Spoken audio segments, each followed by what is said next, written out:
बच्चों, last term पर हम लोग डिस्कस कर रहे थे तत्वों की आवर्त सारणी, आवर्ती वर्गीकरण, periodic classification of elements, periodic classification of elements या तत्वों की आवर्त सारणी।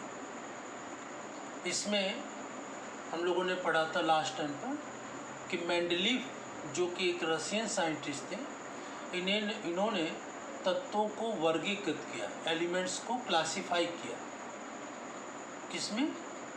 वर्गों या समूहों में और पीरियड या आवर्तों। मेंडलीव ने जो पीरियोडिक टेबल दी थी, उस पीरियोडिक टेबल में आवर्त सारणी में वर्ग या समूह या ग्रुप कितने थे? 8, और पीरियड या आवर्त कितने थे? 6। जो हॉरिजेंटल कॉलम थे, क्षैतिज खाने, उनको आवर्त या पीरियड कहते हैं, और जो वर्टिकल कॉलम होते हैं, ऊर्ध्वाधर खाने होते हैं, इन्हें क्या कहते हैं? ग्रुप या समूह या वर्ग कहते हैं। तो मेंडलीव की पीरियोडिक टेबल जो एटॉमिक वेट या परमाणु भार के आधार पर बनी, उसमें क्या था कि जो तत्व हैं, एलिमेंट्स हैं, उनको बढ़ते हुए परमाणु भार, एटॉमिक वेट के क्रम में रखा गया। और मेंडलीव ने इसका आवर्त नियम भी दिया था कि तत्वों के भौतिक और रासायनिक गुण, फिजिकल और केमिकल प्रॉपर्टीज, उनके परमाणु भार या एटॉमिक वेट के आवर्ती फलन होते हैं, पीरियोडिक फंक्शन होते हैं। लेकिन इसके बाद मोज़ले ने एटॉमिक नंबर की खोज की, परमाणु क्रमांक की खोज की, और परमाणु क्रमांक की जब खोज की तो फिर आधुनिक आवर्त सारणी बनी। आधुनिक आवर्त सारणी में परमाणु क्रमांक के आधार पर बताया गया, और उनमें नया आधुनिक आवर्त नियम, मॉडर्न पीरियोडिक ला दिया गया कि तत्वों के भौतिक और रासायनिक गुण परमाणु क्रमांकों के आवर्ती फलन होते हैं, एटॉमिक नंबर के पीरियोडिक फंक्शन होते हैं। और इसी बेस को हम लोग आज तक पढ़ते चले गए। तो मेंडलीव की जो पीरियोडिक टेबल थी, उसमें लगभग 63 तत्वों को ज्ञात था, और जिन तत्वों के बारे में ज्ञात नहीं था, खोज नहीं हुई थी, उनको खाली स्थान छोड़ दिया गया था। लेकिन उसकी भविष्यवाणी कर दी थी, जिससे कि नए तत्वों की खोज में भी आसानी हुई। लेकिन मोज़ले के परमाणु क्रमांक देने के पश्चात जो मॉडर्न मॉडिफाइड पीरियोडिक टेबल बनी, आधुनिक परिवर्तित आवर्त सारणी, उसमें वर्गों की संख्या कितनी हो गई? 9 हो गई, और आवर्तों की संख्या या पीरियड की संख्या 7 हो गई। एक वर्ग बढ़ा और एक आवर्त भी बढ़े। मेंडलीव की पीरियोडिक टेबल में 8 वर्ग थे, तो आधुनिक आवर्त सारणी में वर्गों की संख्या 9 हो गई, और मेंडलीव की आवर्त सारणी में आवर्त कितने थे? 6, तो आवर्तों की संख्या हो गई 7। तो वर्ग, समूह या ग्रुप 8 से 9 हो गए, और आवर्त या पीरियड 6 से 7 हुए। तो इस प्रकार से यहाँ पर जो पीरियोडिक टेबल बनी,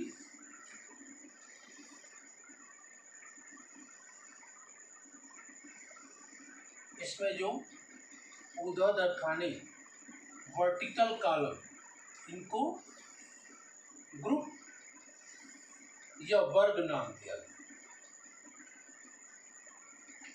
और इनकी संख्या मेंडलीव के समय 8 और आधुनिक में 9। 1 2 3 4 5 6 7 8 9, ये 9 हो गए। और आवर्तों की संख्या 7, 1 2 3 4 5 6 7, 1 2 3 4 5 6 7। तो ये जो है इस तरह से ये पीरियड है, और जो ये वर्टिकल कॉलम्स हैं ये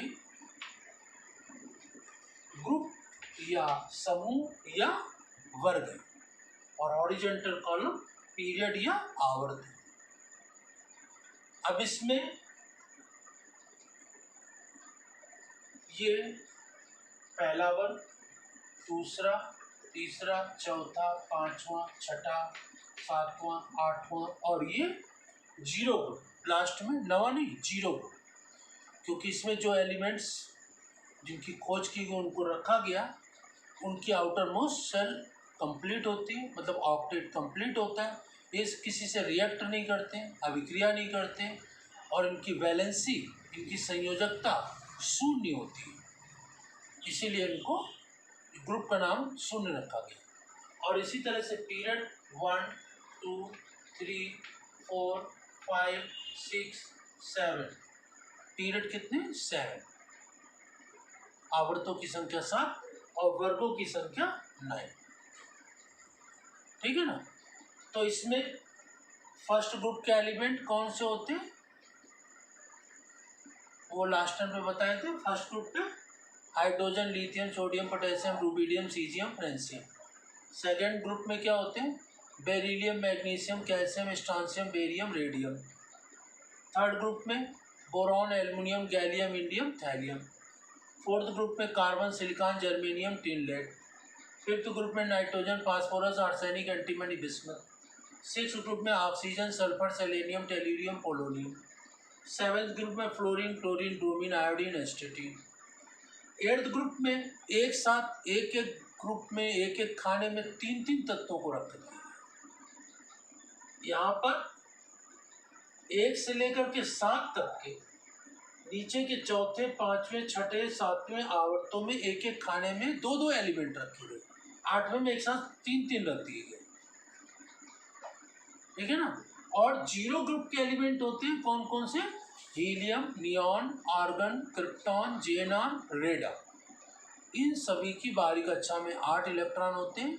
इनका ऑक्टेट कंप्लीट होता है, ये किसी से रिएक्शन नहीं करते, इनकी वैलेंसी जीरो होती है, संयोजकता जीरो होती है, इसीलिए इसका नाम रखा गया जीरो। यहाँ पर 1 से लेकर के 7 तक के सभी वर्गों को, सभी ग्रुप को दो दो उपवर्गों में बांटा गया। 1 से लेकर के 7 तक के सभी वर्गों को, ग्रुप को दो दो उपवर्गों में बांटा गया, ए और बी, है ना? First A, first B, second A, second B, third A, third B, fourth A, fourth B, fifth A, fifth B, six A, six B, eighth A, eighth B. क्योंकि यहाँ पर चौथे पीरियड में हर एक खाने में दो दो एलिमेंट रखे गए, लेकिन आठवां ग्रुप में तीन तीन रख दिए गए। अब वो तो ए बी सी कहा जाए तो इसको वो ए बी ग्रुप, सब ग्रुप नहीं बनाया गया। तो 1 से लेकर के 7 तक के वर्ग के दो दो उपवर्ग ए और बी बना दिए गए। आठवें में 3 वर्ग बने जब लॉन्ग में बने, और जीरो ग्रुप तो अलग है ही। तो इस प्रकार से इसमें जो एलिमेंट्स थे उनके उपवर्ग। तो यहाँ पर एक चीज़ याद रखनी है, जो मॉडर्न मॉडिफाइड पीरियोडिक टेबल बनी है परमाणु क्रमांक या एटॉमिक नंबर के आधार पर, तो उसमें क्या था, जो एलिमेंट बॉर्ड में डिस्कवर हुए जिनकी वैलेंसी जीरो थी उनको पीरियोडिक टेबल में बीच में स्थान नहीं दिया गया, पीरियोडिक टेबल के लास्ट में स्थान दिया गया और उस ग्रुप का नाम रखा गया जीरो। और कुछ एलिमेंट डिस्कवर हुए बाद में जिनको कि 7th पीरियड में रखा गया, और कुछ एलिमेंट बाद में और डिस्कवर हुए जो inner transitional element, inner transitional elements थे जिनको, जो कि छठे और 7वें पीरियड के थे। ठीक है ना? इनर ट्रांजिशनल एलिमेंट छठे और 7वें पीरियड या आवर्त के। तो इन तत्वों को पीरियोडिक टेबल में बीच में स्थान नहीं दिया गया। क्योंकि अगर बीच में इनको रख देते तो इस पीरियोडिक टेबल का जो शेप मेंडलीव ने दिया था वो नहीं मिल पाता। इसलिए जो इनर ट्रांजिशनल एलिमेंट अंतर संक्रमण तत्व बाद में खोज गए तो इनको पीरियोडिक टेबल में नीचे अलग से स्थान दिया गया। नीचे इसमें अलग से स्थान दिया गया, ठीक है। और इनके दो सीरीज, एक छठे की है और एक सातवें की, दो सीरीज के यहाँ पर 14 एलिमेंट को रखा गया, 14 तत्वों को रखा गया, 14 ऊपर की सीरीज में और चौथा नीचे की। तो ये दो सीरीज, एक सीरीज का नाम है लेंथेनाइट सीरीज और दूसरी सीरीज का नाम है एक्टिनाइट सीरीज। लेंथेनाइट सीरीज और एक्टिनाइट, लेंथेनाइट 6 पीरियड की है और एक्टिनाइट 7 पीरियड की है। तो ये दो पीरियड छठे और सातवें के 14 एलिमेंट्स, 14 तत्वों को पीरियोडिक टेबल में अंदर रखने के बजाय अलग से नीचे स्थान दिया गया। तो ये आधुनिक आवर्त सारणी है, मॉडिफाइड मॉडर्न पीरियोडिक टेबल, जो एटॉमिक नंबर के परमाणु क्रमांक से बेस से बनी। तो ये मैंने एक इसका स्ट्रक्चर बताया जो कि मोज़ले के एटॉमिक नंबर से बेस से बनी पीरियोडिक टेबल। इसमें आवर्त या पीरियड कितने हैं, वर्ग या समूह या ग्रुप कितने हैं, और किन किन वर्गों को, किन किन ग्रुप के तत्वों को दो उपवर्ग ए और बी में डिवाइड किया गया है, किन किन वर्गों को, किस किस ग्रुप के एलिमेंट्स को सब ग्रुप ए और बी में डिवाइड नहीं किया गया है, और लेंथेनाइट और एक्टिनाइट सीरीज के तत्वों को, एलिमेंट्स को पीरियोडिक टेबल में कहाँ पर स्थान दिया गया है, नीचे स्थान दिया गया, ये आपको समझना है इसमें, ठीक है ना।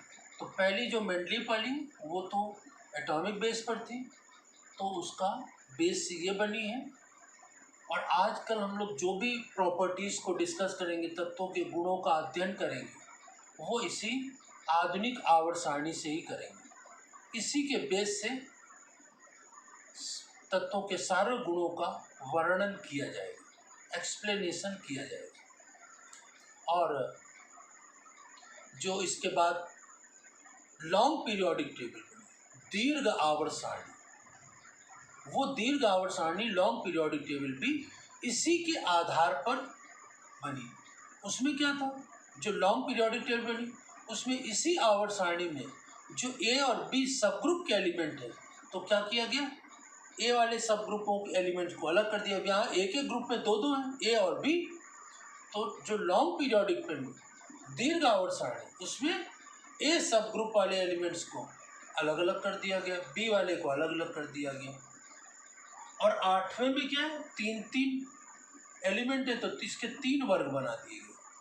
तो यहाँ लॉन्ग पीरियोडिक टेबल में 1 से लेकर के 7 तक 2 वर्ग हैं, तो ए बी सबको अलग कर दिया गया। 7 वर्ग हैं और ए बी सबके हैं, तो 7 दूनी 14, तो ये 14 वर्ग हो गए। और इसके बाद 8वें समूह में एक एक खाने में 3 तत्व हैं, तो इसके 3 वर्ग बन गए, तो 14 दिन 3 17, तो 17 वर्ग या ग्रुप हो गए। और एक हो गया 0 ग्रुप, जिसे कि 18वां ग्रुप नाम दिया गया।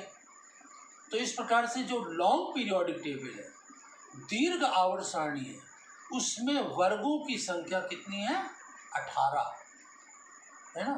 जो 0 ग्रुप है उसको नाम दिया गया 18वां वर्ग। तो इसी बेस से, इसी पीरियोडिक टेबल को एक आधार मानकर, बेस मानकर, जो दीर्घ आवर्त सारणी लॉन्ग पीरियोडिक टेबल बनी वो बनाई गई।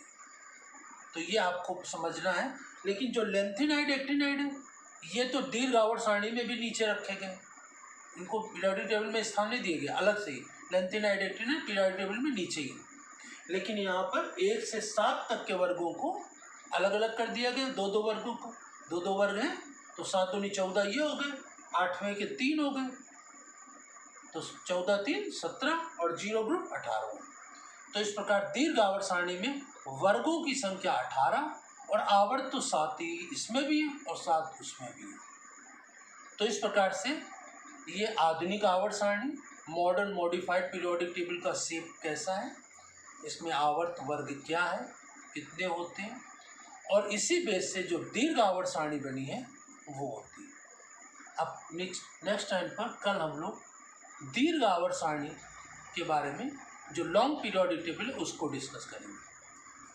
धन्यवाद।